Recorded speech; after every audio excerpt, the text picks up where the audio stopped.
Though high-profile freshmen typically dominate the top of most drafts, sophomores always occupy some of the top spots, last year being John Morant. This year, Iowa State guard Tyrese Haliburton is one of those players, with his virtuoso passing carrying his draft case. He's a master pick-and-roll passer with all sorts of manipulation and creativity on his reads. Let's watch this one back.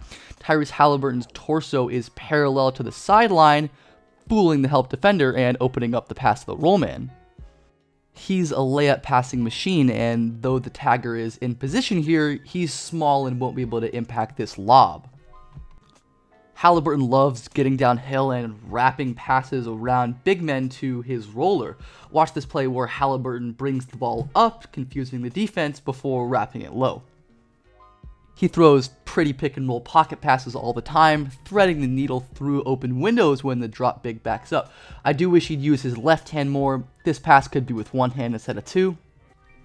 And when defenders tag the roll, his timing lifting balls to the wing is supreme.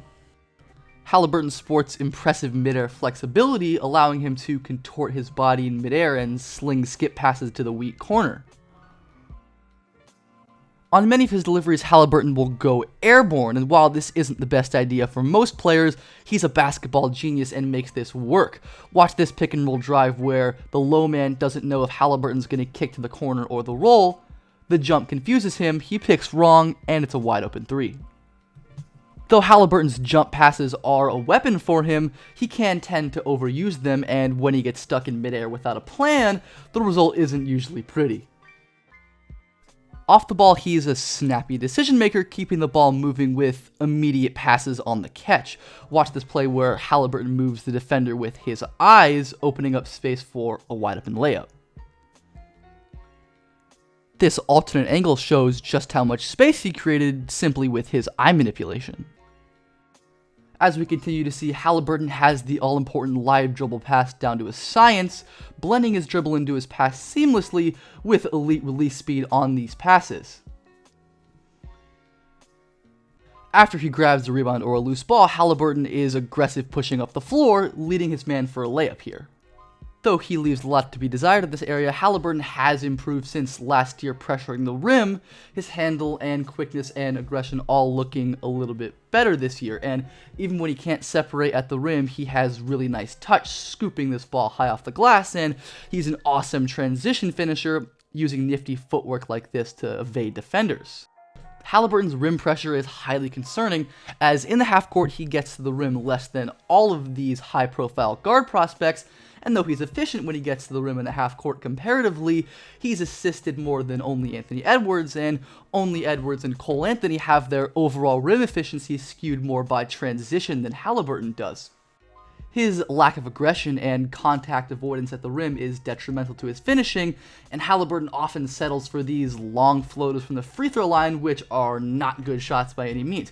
He can make them in some instances due to his very good touch. He shot well on runners this season, but his lack of burst often necessitates these tough runners when he can't get all the way to the rim.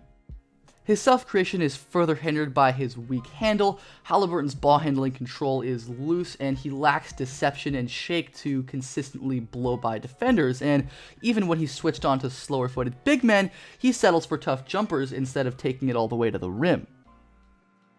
Even when Haliburton does have pathways to the rim, there's a runway to the lane here, he often stops short for floaters when he could have layups. His tendency to jump early results in some ugly misses from far out, and his lack of vertical explosion means Haliburton struggles to elevate for finishes in traffic. This season, Haliburton had lots of success shooting from range, shooting 42% on all of his threes on over 120 attempts. His release is quick on some of these spot-up attempts, and he can hit these spot-up threes from way downtown. His off-dribble shooting has improved, as he will occasionally bust out a ridiculous step back like this. On the whole, his pull-up shooting especially is a concern, prone to these bad air balls. His mechanics are inconsistent, some shots look way slower and clunkier than others, and his lower body is just as bad as his upper. Watch his legs flail here, worsening his balance. On the defensive end, Haliburton is a savant, reading offensive action like he stole the other team's playbook at times. He's a master anticipating passing lanes, jumping plays before they even materialize. Driving in Haliburton's vicinity is dangerous, as he's active stunting, recovering, and anticipating passes. He steals this extra pass, turning defense into offense. Haliburton often stunts and gets back to his man, shutting off drives, and he steals passes out when he collapses on drives. Haliburton's help side rim protection is impressive, always aware of what's going on and swooping in for blocks. He reads this backscreen beautifully, noticing the open paint and covering the lob. Constantly surveying, Haliburton is a plumber on defense, constantly clogging up leaks in the defense, taking away passes that offenses probably didn't know existed in the first place. Defending a 4-on-1 in transition, Haliburton's instincts plug up this fast break. That's insane. Even when Haliburton does briefly lapse, his 7-foot wingspan is an awesome corrective tool. Sometimes Haliburton will rotate early and be in position, but he's not explosive or strong enough to offer any real resistance. Haliburton's point of attack defense is well behind his team defense, as his lack of strength in the lower body and his core allows him to be driven back easily. He struggles with quick guards changing direction. He's slow opening up his hips here, getting beat to the bucket and not offering a contest, and he often bites at little up fakes and cross moves, leaving him wildly out of position. Defending ball screens, he rarely gets skinny and slides, and he's clipped by these often. Occasionally when he starts his slide, Haliburton has this bad habit of hopping, leaving him way out of position and giving up a drive.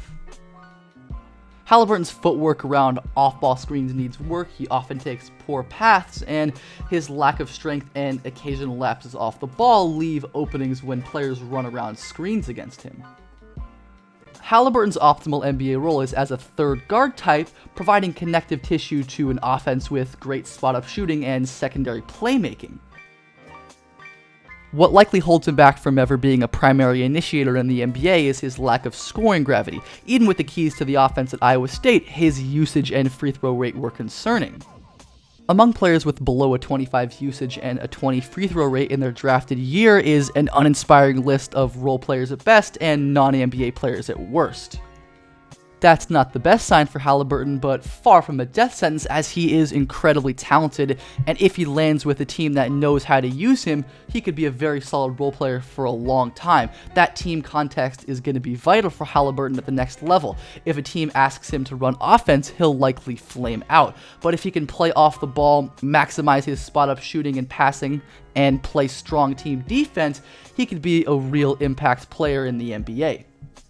Though his lack of rim pressure, pull-up shooting questions, and defensive issues keep Tyrese Haliburton out of the top tier for me, he's a very good basketball player and a brilliant passer who should find a role in the NBA.